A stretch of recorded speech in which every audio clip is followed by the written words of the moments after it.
recently I got asked about the advice of be yourself and my thoughts about it. And, because you mentioned earlier in the beginning of the female dating coaches always giving the advice of, be yourself, be authentic, blah, blah. Well, I happen to disagree with that.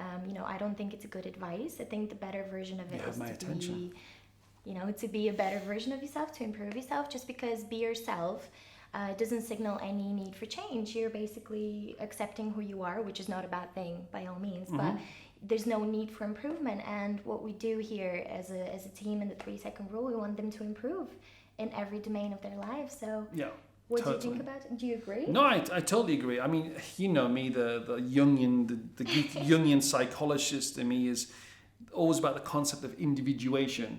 That means I think it's the only thing Jung and Freud agreed on was individuation, to become all that you are not. And the persona that we are is like a shop window.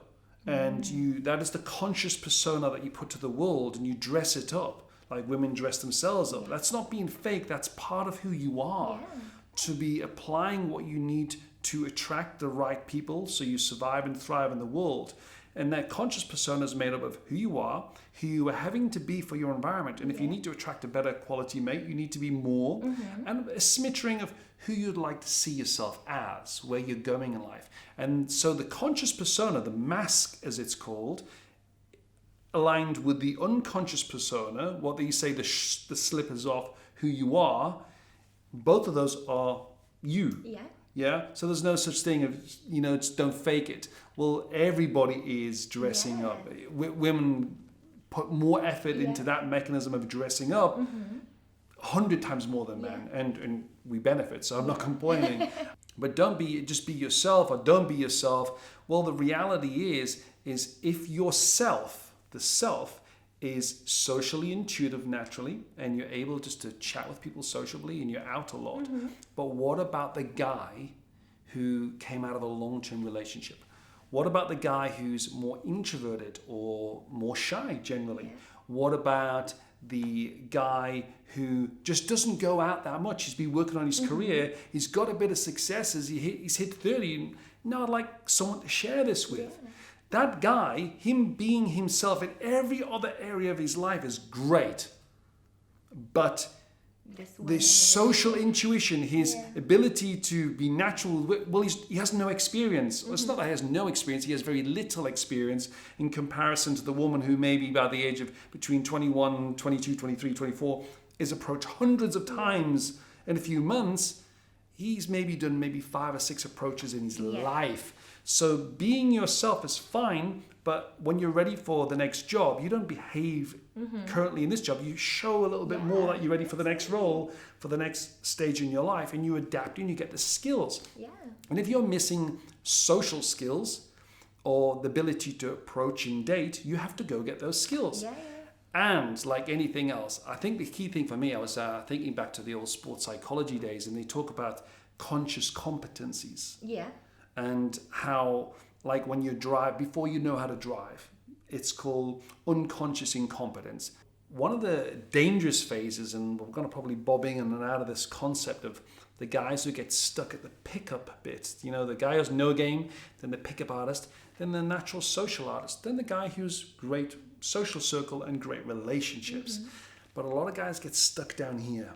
And unfortunately, there's a lot of, it's so easy for a guy who has nothing else going on in his life, and he enjoyed learning the art of pickup and meeting women, but then it's all he's got going on in his life. So he enjoys it so much, he wants to teach other guys, and then they become pickup instructors with fuck all going on in their lives. Apart from that, probably the worst person to be teaching a man balance in his life, pickup, social, health, wealth, career, and they get stuck there.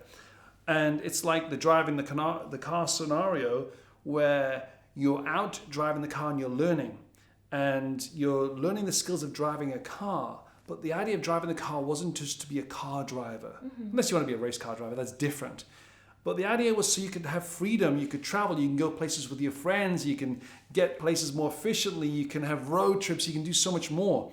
But some of the pickup artists, like 90% of them, they get stuck because, I didn't have anything else going on in my life, and now I can drive. I like driving. I'm just going to stay there and just drive around the circle in town. And you know, the guy drive around town on a Friday night. That's all they do. Yeah. They got a car, and then they make their car a bit more vajazzled, and it just louder exhaust, and they're just peacocking. Yeah, peacocking for cars. Yeah. They're just socially awkward. You see them in Manchester and Deansgate going up and down all night. God. Get a life. And the same to pickup artists, get a fucking life. Yeah. And that was always the challenge for me coming into it. While I admired, wow, these guys have those skills. I want those skills. But for me, it's a skill. Lock it into your life and get on with living. You know, get on with living. And that's why all of our coaches, bar none, you've noticed they all have other jobs. Yeah. And you're like, oh, don't you have any full-time? I don't want them full-time. Because if they're full-time, there's this misbalance again with them. The full-time guys who, that's all they do is pick up. Maybe they don't have any other businesses. Yeah. They're the ones who, maybe they meet a girl, and even if she was right for them, they can't move into the relationship phase, or they try, but then the rest of their life stop because all they do is go out. All they do is drive the car. Yeah. Well, aren't we going to go somewhere in the car? You know, it sounded good at the front end, but nothing much is happening. Yeah, you know. I like what you're saying. Actually, I want to ask you a question. Do you think it's possible for a guy to have the pickup skills without the social skills? Yes, and again, dangerously so. Absolutely, yes. Wow, how come? Like, how I thought the two kind of go together. I couldn't picture a guy being amazing at pickup without actually being amazing just with people in general.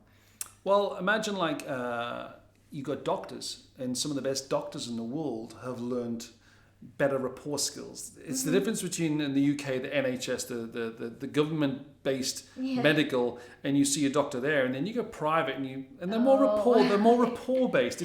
It's just more natural. It flows, and so clearly at some point he's learned to. Because doctors, they're very analytical, a lot of them, but some of them have had to learn how to build a better rapport.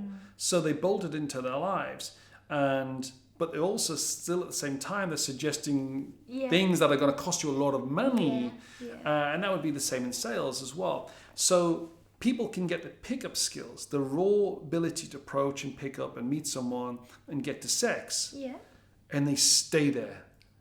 And there are, in fact, the pickup artist world for me is the most socially delinquent environment I've come across in my life. You know, as you know, I used to be in the fitness club industry before, and you know, you get a lot of members who come in for confidence, but the pickup artist world is not only are the people coming into it for good reasons, you know, they're socially awkward, or they want better choice in their lives, or they want to recover from a divorce or a breakup and start again, but the people teaching them. 90% of those people are still themselves stuck with only pickup skills. Their version of social is the idea that they hang around with other pickup artists. You know, guys gathering for a warmth, talking about pickup. That's not social, and that becomes a problem. So you can learn all the skills of find, meet, attract, but not necessarily keep. The keep. The key one. And for me, that's just not even common sense, because the best sex for me is when you have a bond with someone and you're connected and they're in your lives.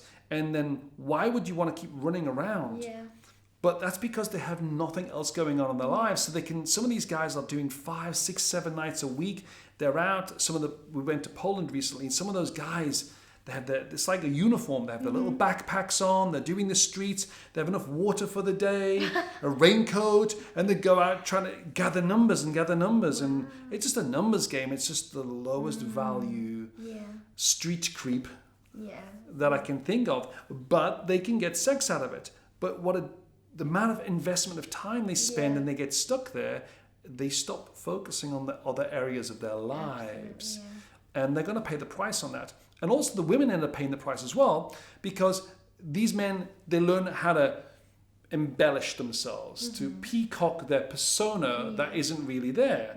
And I suppose the man's argument, the pickup artist guy, he will say, well, you know, she's embellishing her, her makeup, her height, her breast, everything is being enhanced. So they're just matching that.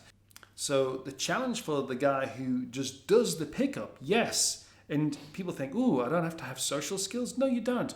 But if you don't get those skills, eventually when you meet somebody, and let's say the girlfriend, she takes you out and you go places together, it's going to be very clear that her man doesn't have many social skills because he was never used to going out to do other things. He was always going out to meet women. Yeah. So when she gets into a lifestyle with him, there isn't anything else there. What are they going to do? A lot of pickup guys, they try, well, I've got a wing woman. We go pick up women together, and that doesn't typically last long. Yeah. And the kind of women who will tolerate that, there's not very many in Riley. So they get stuck there, and because they're doing a numbers game and they haven't got a social funnel, that because of that social funnel that they invested time and they build great relationships with, those people are not introducing them to other people. Yeah. So they're just having to work really hard to pick up, and it consumes a lot of time and energy. And their idea that they go for the SNL, the same night lays, another pickup term we need to deal with. They get the sex for one night, and then they've got to start all over again. And it takes a lot of fucking time to do that. Energy and effort and just... And while they're doing that, they're not working on a social circle, not just a social circle, but social influence. They're not going to nice places where they can meet the staff and they're recognized. They're not working on their health and their fitness and their spiritual and doing fun things. And they're not working on their career and their wealth. And ultimately, one day, men have to appreciate this. One day, you meet the one and she's going to have to give up her job one day when she has your child. Mm-hmm. And that's going to cost you money. Yeah. Apparently, kids' dental is like $20,000 to raise a child all the way to college in the US, $500,000. Yeah. So you need to get your shit together as a man and ready for those future times. But you cannot do that if you're only focusing on the pickup. Yeah. So yes, you can do it, but I highly advise against it. Absolutely.